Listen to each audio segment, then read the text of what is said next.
Hai,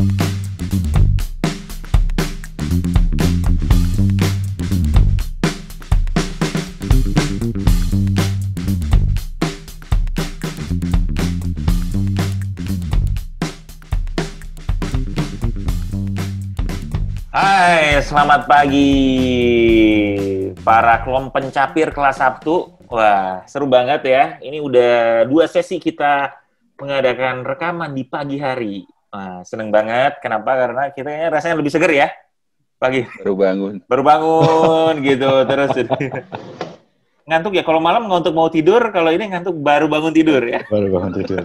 Sama-sama ngantuk tapi Sama-sama intinya. ngantuk. Oke. Kalau siang pun nanti ngantuk mau tidur siang kayaknya. Karena udah kenyang, aduh capek ya. Tapi seru banget ya, mudah-mudahan kita bisa mengisi Sabtunya para kelom pencapir di seluruh dunia dengan konten-konten berkualitas dan insightful ya, dan banyak pembelajaran yang bisa didapat. Nah, hari ini yang akan kita bahas ini menarik banget nih, karena salah satu kontributor kelas Sabtu ya. Ya, jadi Raki itu baru mau launch atau udah launch ya? Udah ya, launch? Mau launch sebenarnya sih. Launch sebuah buku. Wah, tepuk tangan dulu dong. Yeah. Jadi buku pandemi. Buku pandemi. Judulnya Corona Merona. Cinta di tengah corona. Cinta di tengah corona. Novel ya itu ya.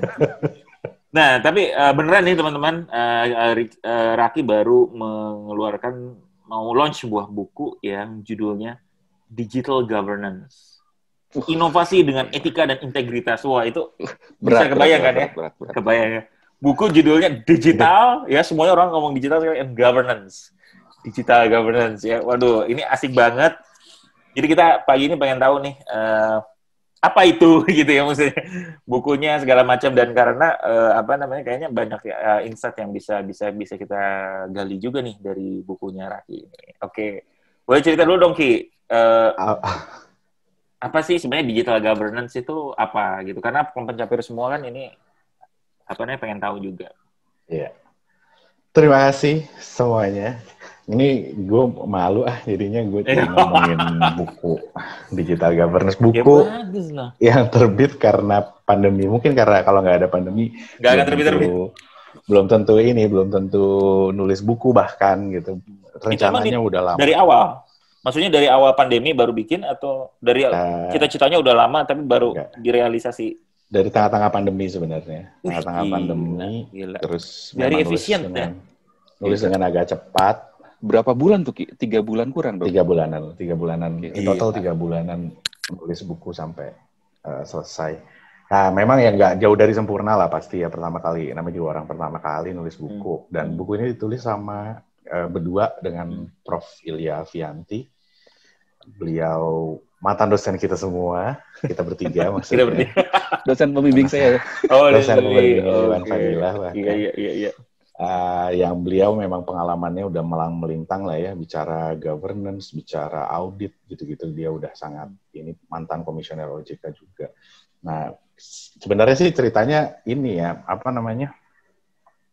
ya menarik ya, dari diskusi-diskusi sama beliau, terus akhirnya ya udah yuk kita bikin buku aja gitu. Jadi ucapan mencetus hayu kita bikin buku tuh memang dari beliau gitu kan. Siapa gue gitu ya ngajakin bikin buku kan, malu. Bagus ini. Beliau ngajak lah, ayolah kita bikin buku soal digital governance. Kenapa? Karena kita punya keresahan yang sama sebenarnya, masalah era digital ini gitu.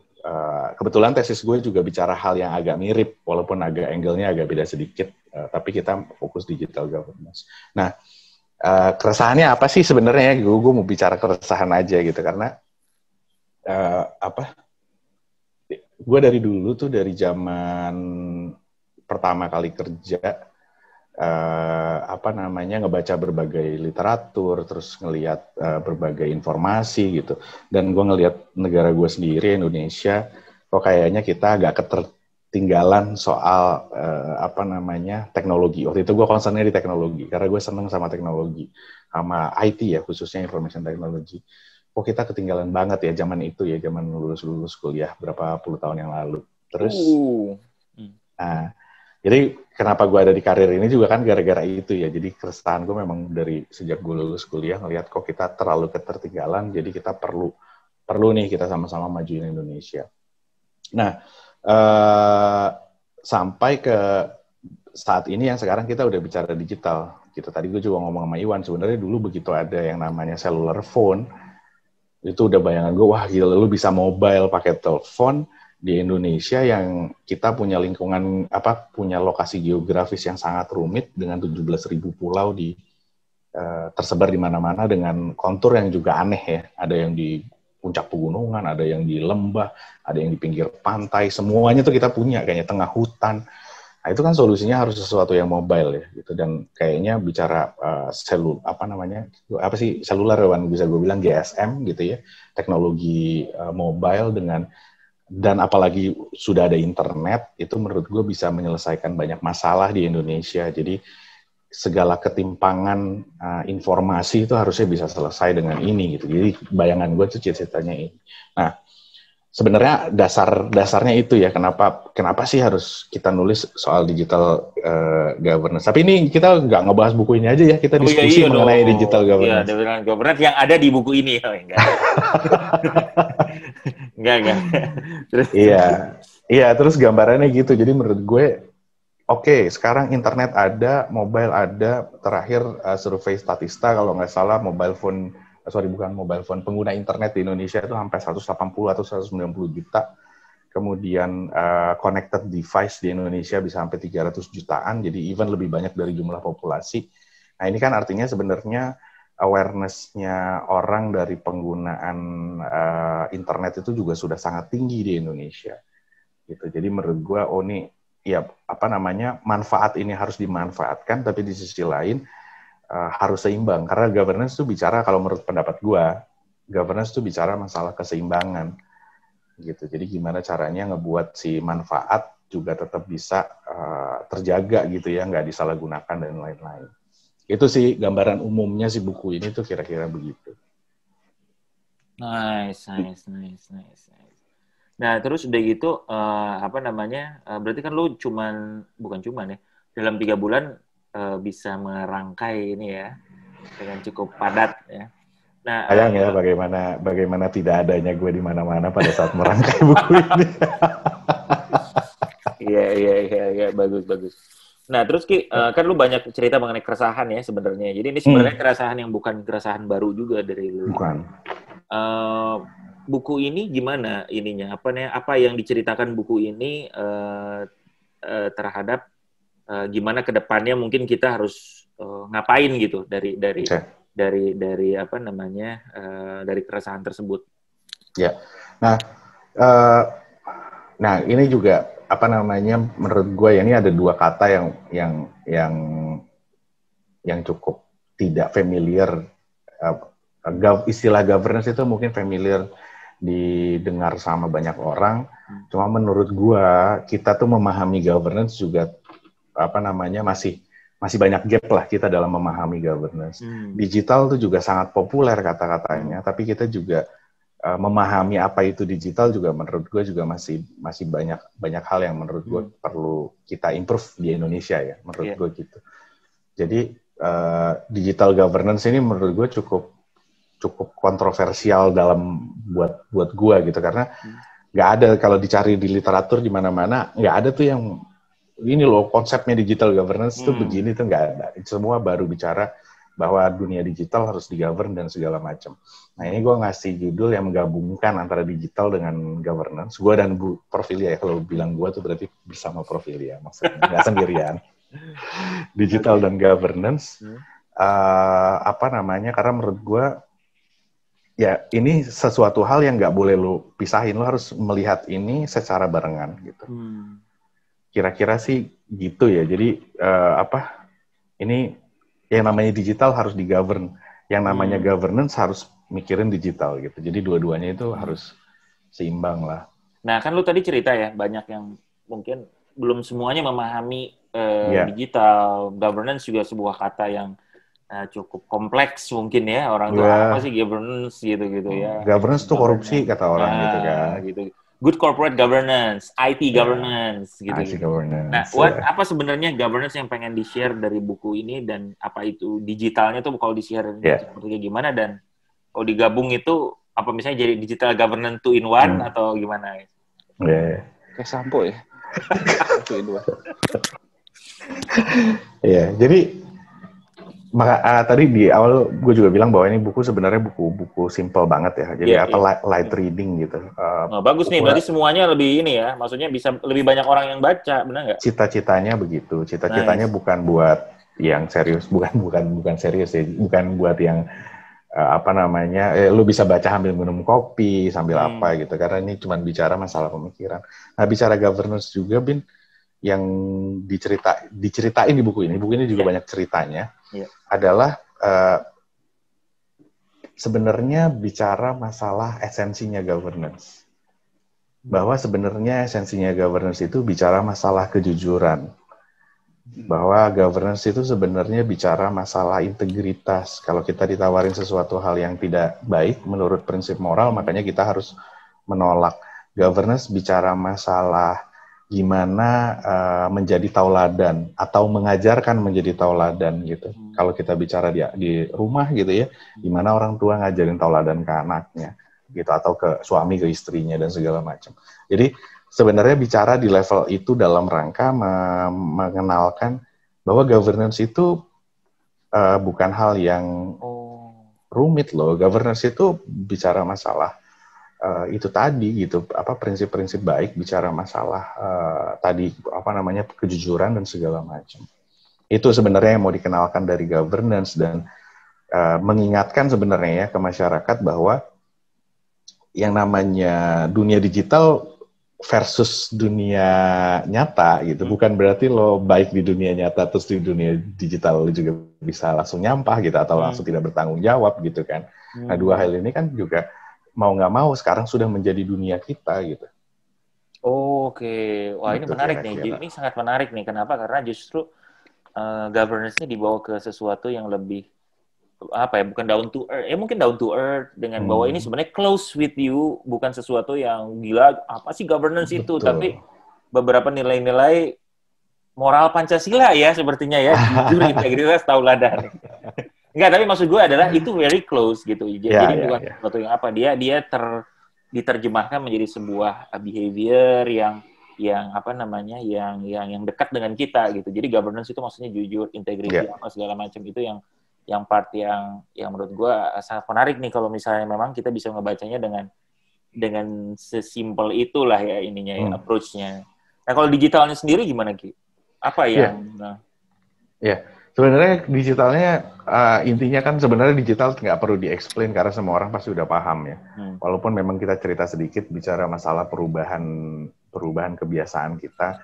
Tadinya kita baca koran, sekarang jadi enggak. Bangun tidur yang kita cari pertama kali adalah handphone gitu misalkan. Terus dan lain-lain, sebenarnya bicara perubahan kebiasaan kita. Nah, poinnya sih sebenarnya untuk menunjukkan bahwa memang dunia kita, hidup kita yang tadinya let's say 100% itu di dunia nyata, atau misalkan dulunya cuman 80% di dunia nyata, 20% di elektronik gitu ya, karena kita kerja, karena kita lakukan aktivitas yang serius segala macam. Sekarang udah shifting kan. Hidup kita itu yang sebagian besar tadinya dikelola secara fisik, secara nyata, pindah ke digital. Penggunaan internet itu juga dilihat meningkat sekali. Orang Indonesia tuh rata-rata 3 jam sampai 4 jam per hari dia menggunakan internet, sosial media gitu ya. Indonesia lebih banyak menggunakan sosial media daripada aktivitas lainnya. Tapi itu kan sebenarnya nunjukin shifting kehidupan dari dunia nyata fisik yang berinteraksi langsung menjadi ke dunia digital. Sebenarnya poin yang mau diangkat tuh di sana gitu. Nah, karena kita shifting ini ke dunia, bukan shifting ya, kita udah hidup di dunia digital bahkan gitu sekarang. Sehingga maka kita berperilaku digital itu juga harus bisa harus bertanggung jawab lah tadi kalau istilah gue tadi itu. Gitu kira-kira. Nah, ujungnya sebenarnya kita belum sampai ujung ya, belum nggak apa-apa, terus ujungnya dulu, nanti kita ke tengah lagi. Ini masih pembukaan, Ki. Masih jauh ya. Nah, di ujungnya sebenarnya sih idenya adalah Oke, gimana sih caranya kita menyikapi digital ini gitu, sehingga govern gitu. Govern itu artinya sehingga bisa sehingga bisa nyaman, aman, seimbang gitu antara berbagai pihak gitu. Karena kita mau nggak mau bersentuhan dengan banyak sekali pihak pada saat kita bicara digital gitu. Nah, makanya bicara 3 aspek kalau menurut saya dengan Prof. Ilya, ada 3 aspek itu yang paling penting, yaitu pertama aspek masyarakatnya sendiri, gitu. Jadi bagaimana kita berperilaku. Kedua adalah aspeknya si pemerintah, bagaimana pemerintah bisa ngejaga ini, ngasih batasan yang juga tidak berlebihan, karena juga kalau terlalu mengatur juga dapat mematikan inovasi dan segala macam. Yang ketiga itu adalah baru bicara aspeknya pelaku usaha. Pelaku usaha tuh ada di mana posisinya, karena pelaku usaha juga mainin peranan penting ya, karena masyarakat shifting ke digital, maka sekarang kalau diperhatikan kan pelaku usaha juga mencari space semua di digital ya. Gitu. Kemarin tanggal 5 kemarin baru ada Disney Plus launching gitu, OTT application masuk lagi di Indonesia. Netflix during pandemi ini orang banyak sekali yang akhirnya meningkat penggunaannya. Kemudian fintech dan lain-lain itu juga kan marketplace gitu yang kita during pandemi ini juga penggunaannya meningkat sekali. Nah, hal itu kan kita bicara pelaku usaha ya. Jadi orang-orang yang mencari uang dari fenomena ini gitu. Nah, mereka juga harus govern gitu untuk menjalankan usahanya. Jadi semua ya, karena gue menarik semuanya aja sih. Si govern itu kata-katanya at least buat gue sih beberapa tuh melekatnya hanya pada pemerintah dan pada bisnis aja. Ya. Ternyata masyarakat pun punya peranan ya dalam bagaimana memastikan. Makanya sebenarnya Bin, walaupun kurang populer, tapi ada yang namanya good corporate governance yang biasa kita dengar, ada good government governance, jadi bicara government, sama ada good citizen governance. Good citizen governance ya. Governance ya. GCG tapi citizens ya. Jadi citizens pun juga harus govern gitu. Karena citizens itu kan terdiri dari komunitas-komunitas ya. Komunitas terkecil itu adalah rumah tangga, tapi komunitas di atasnya ada lagi rukun tetangga, itu bukan pemerintahan loh. Rukun warga itu juga bukan pemerintahan. Masuk ke kelurahan baru yang ada entitas pemerintahannya gitu. Itu yang gue pahami ya. Tapi kecenderungan citizen itu chaos gitu. Exactly. Makanya perlu governance kan. Sebenarnya kalau ilmu governance itu kan mengingatkan kembali bahwa pada saat governance itu kan nggak mungkin sendirian ya.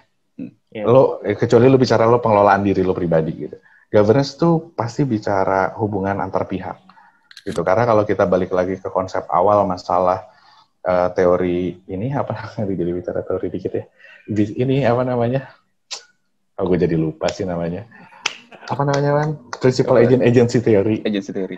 Kalau bicara agency theory kan sebenarnya ya hubungan antar orang ya, bahwa lo mendelegasikan wewenang ke orang lain dan gimana caranya agar pendelegasian wewenang ini bisa saling percaya. Sama kayak kita kalau bicara citizen, lo bicara RT kan organisasi RT, organisasi RW itu kan juga pendelegasian wewenang sebenarnya antara masyarakat yang tinggal di sana mendelegasikan wewenangnya kepada si kepala RT misalkan, kepala RW. Nah, hal-hal itu kan sebenarnya governance kita bicaranya. Gimana sih caranya lingkungannya bisa saling percaya, gimana sih bisa jujur. Nah, kadang-kadang kalau tadi Iwan nanya soal chaos gitu ya. Chaos itu kan berarti value yang dibangun di sana yang memang mungkin belum bisa dilakukan dengan tepat. Aneh kan? Lo chaos di sebuah negara yang Pancasilanya, sila pertamanya adalah ketuhanan yang Maha Esa, itu kan menurut gue nggak masuk akal sebenarnya. Kenapa nggak masuk akal?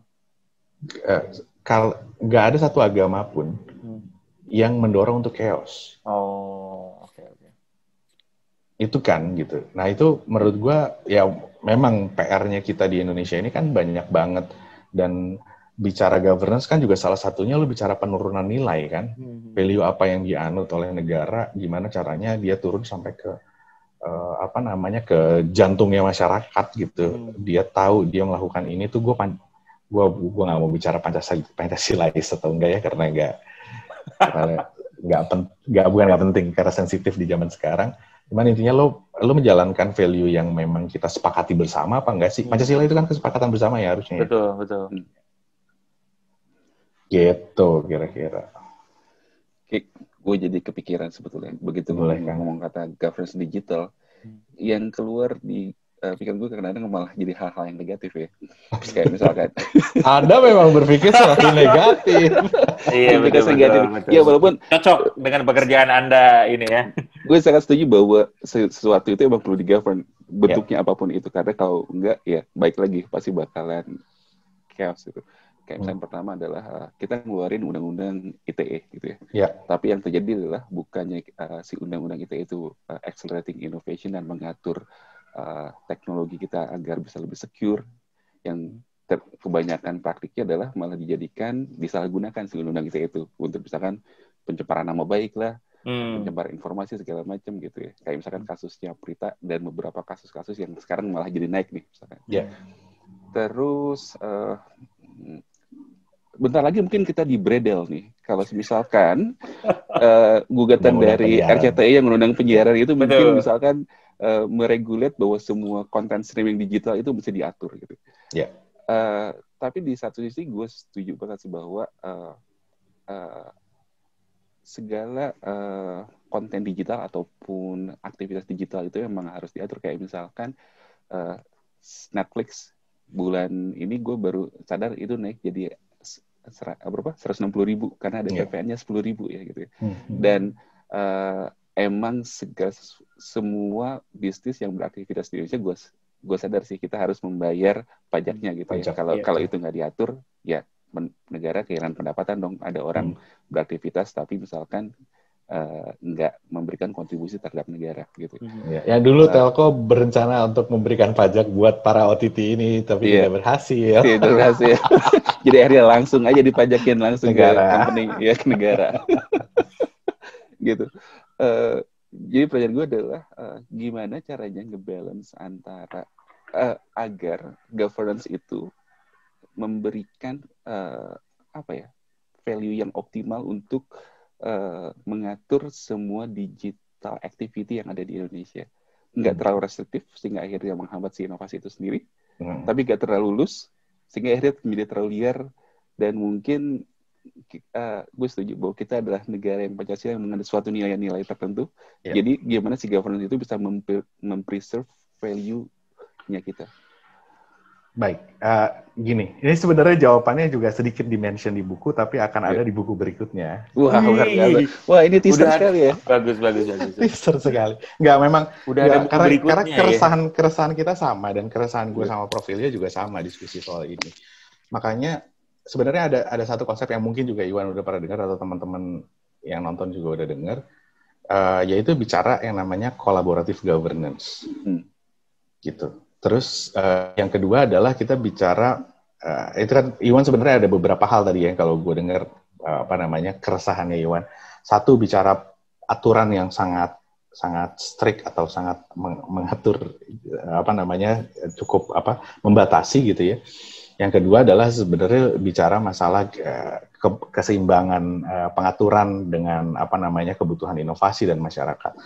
Jadi sebenarnya ada dua hal yang dibahas di dimension di buku ini walaupun tidak terlalu detail, yaitu adalah pertama bicara masalah rule based dan principle based regulation. Apa sih itu gitu ya? Kalau kita bicara rule based itu kita bicara aturan yang seperti di Indonesia, lu ngatur cukup detail, nggak boleh A, nggak boleh B. Kalau ada A, bakal sanksinya ini. Ada yang seperti itu.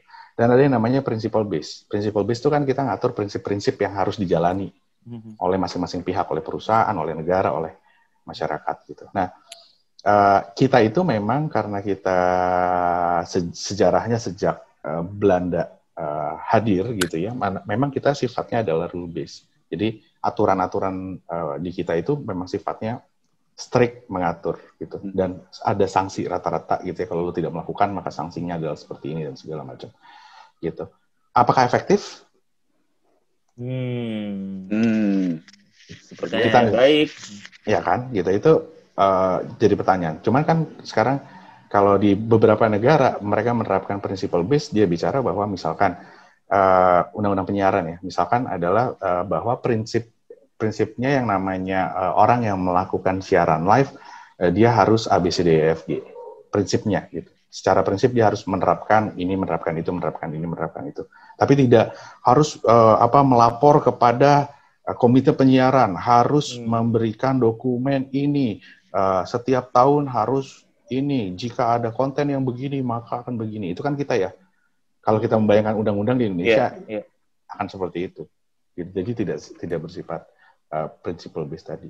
Nah, tapi pro dan kontra memang gue tahu juga di masyarakat, karena kemarin waktu sebelumnya gue bikin webinar di Fedopraksis, ngomongin juga, mention juga sebenarnya soal principle based dan rule based ini juga, apakah masyarakat Indonesia mampu dikasih aturan yang sifatnya principle based?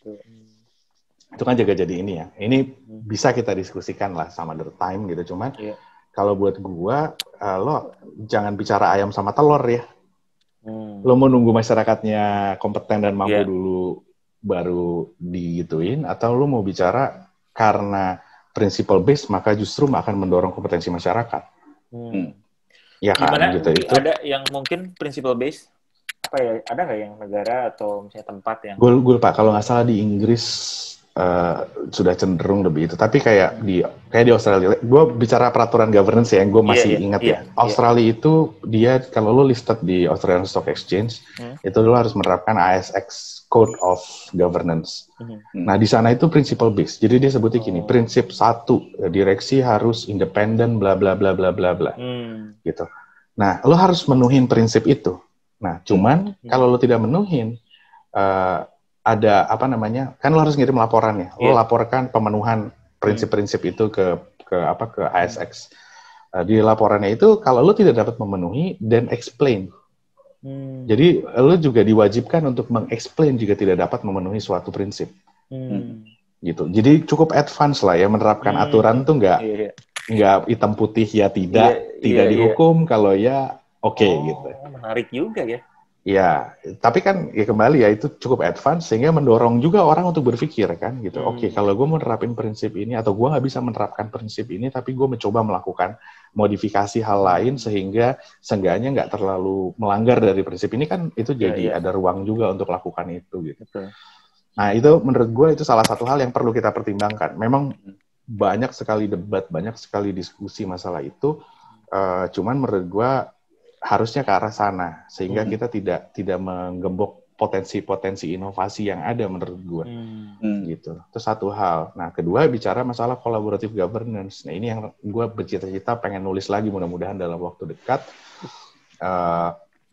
adalah bicara bagaimana pemerintah, masyarakat dan juga pelaku usaha itu bisa duduk bareng dalam merumuskan peraturan. Jadi tadi kalau kita bicara principle based, pemerintah ngatur prinsip-prinsip, di lingkungan usaha sebenarnya ada organisasi yang mengatur. Jadi gini, lo di levelan teknis nggak usah diatur pemerintah lah. Di levelan teknis lo mengatur bersama aja. Contoh misalkan biaya transaksi nih, kalau kita mau peer-to-peer lending atau mau pinjam-meminjam, biaya transaksi, ini harus diatur karena nggak seimbang gini. Ya udah, bukan pemerintah yang ngatur. Lo aja duduk bareng, lo atur sama-sama. Masukin ke market mechanism aja ya? Yes, market mechanism. Jadi ada layernya tuh, nggak langsung pemerintah lo ngatur semua. Tarif tol misalkan, lo pengusaha jalan tol aja duduk bareng. Bicara ini, pemerintah mengawasi, mengayomi, jadi nggak boleh juga kalau, kan ya tadi ya, kalau terlalu mahal nggak ada orang yang mau pakai, terlalu murah gini, tapi pemerintah mainin role-nya juga untuk, kalau misalkan memang, misalkan ya, pemerintah ngerasa, oh rakyat kita nggak mampu nih kalau segini, oh tapi kita nggak bisa hidup dan segala macam. Nah, dan baru perannya pemerintah masuk. Bisa dalam bentuk subsidi misalkan, atau bisa dalam bentuk apa gitu. Tapi kolaborasi ini harus jalan. Yang selama ini di Indonesia sebenarnya sudah mulai membentuk seperti itu, cuman efektivitasnya yang kita nggak tahu seperti apa. Nah, sekarang sama aja kayak bicara dunia digital. Lu bayangin aja kalau semua OTT itu diatur dengan undang-undang penyiaran, mana yang boleh disiarkan, mana yang nggak boleh disiarkan, apa yang terjadi gitu kan akan banyak sekali, impact-nya itu akan besar gitu. Bagi si pelaku usaha juga punya impact, ke masyarakat gue nggak tahu, mungkin juga punya impact yang tidak baik juga gitu. Gitu. Nah, sebenarnya buku ini tuh mau ngejual ide itu gitu, bahwa cara pemerintah ngatur juga harus berubah loh gitu. Gitu. Sehingga kenapa? Karena kita tuh concern banget digital ini tuh bisa, gue cukup percaya bahwa 2045 itu Indonesia bisa jadi salah satu negara yang teratas. Gue nggak bicara negara maju karena acuan maju dan tidak maju menjadi tidak jelas sekarang, saudara-saudara. Pokoknya jadi salah satu negara yang teratas, dan menurut gue jalannya itu cuma pakai digital. Jadi gue punya belief itu. Gitu. Jalannya hanya pakai digital. Makanya sekarang kayak Ebin punya usaha sendiri. Menurut gue usaha lo harus ke arah digital, Bin. Kalau mau bicara Indonesia ya. Iya. Jadi lo harus memikirkan gimana mendeliver usaha lo itu secara digital. Gitu. Banknya Iwan mau udah digital dari kapan lah gitu. Cuman karena gue cuma mikir itu tadi. Aim kita 2045 Indonesia udah ke sana deh. Dan pada saat Indonesia nyampe ke sana, kalau governance-nya nggak beres, apa yang akan terjadi? Chaosnya udah dimulai dari sekarang kan, Wan? Nah, kalau nggak dibenerin tuh sampai 2045, lo bayangin aja sebanyak apa chaosnya tuh sampai ke ujung desa masalahnya. Sekarang kan yang chaos masih di perkotaan ya. Nah, sekarang lo nggak diatur tuh orang-orang yang lagi lagi ngangon kebo sambil main internet, dia pun jadi bisa ikutan chaos kalau kita nggak ngatur dengan benar dari sekarang. Itulah maksud gue. Sebenarnya. Oke. Dia nggak bisa nonton kita ntar kalau kita kena undang-undang penyiaran, ya kan tuh chaos, men. Betul.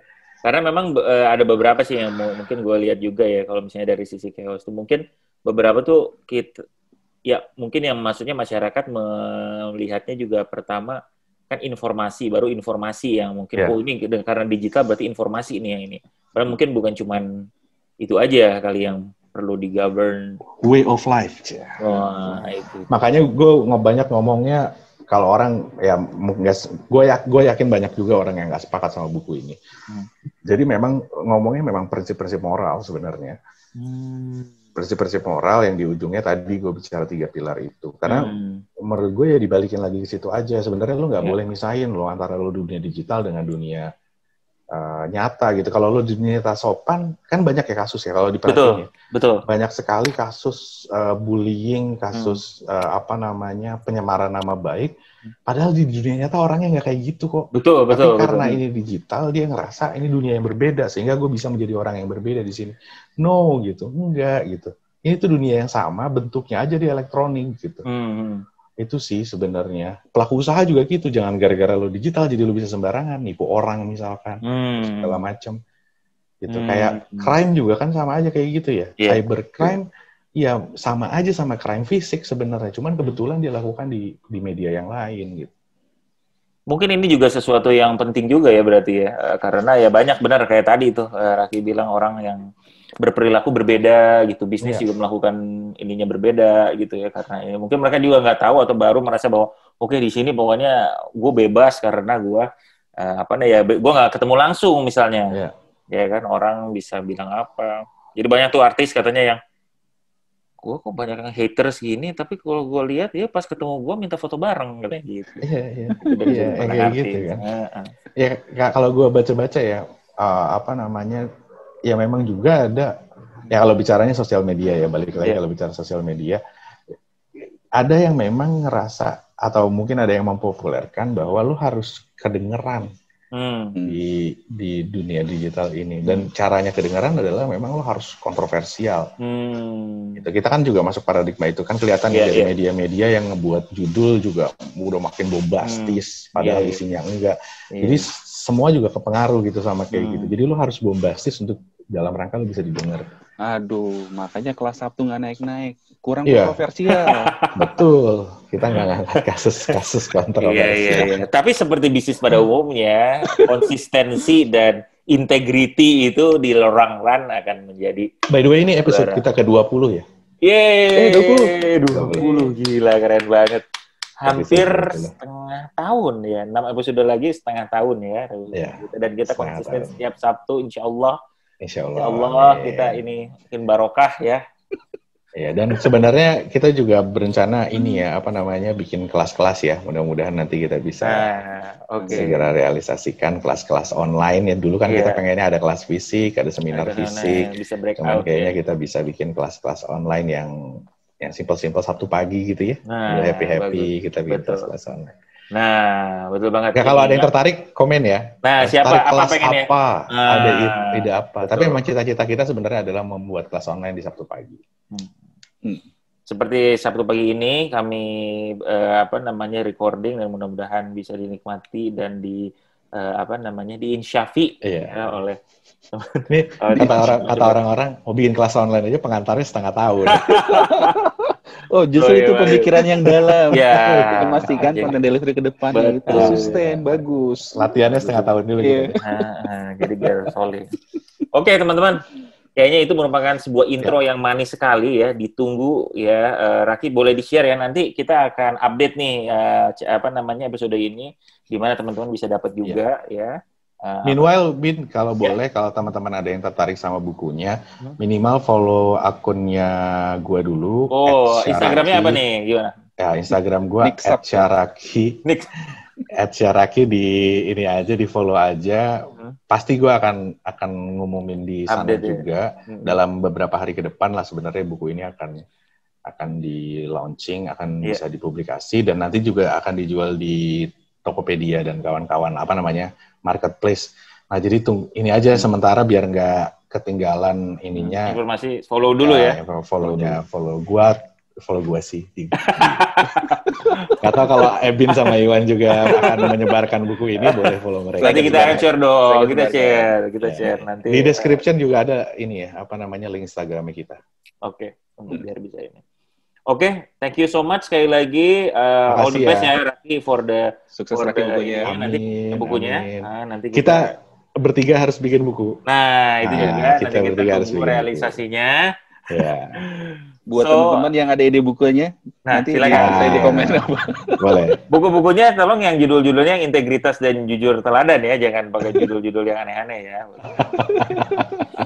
Oke.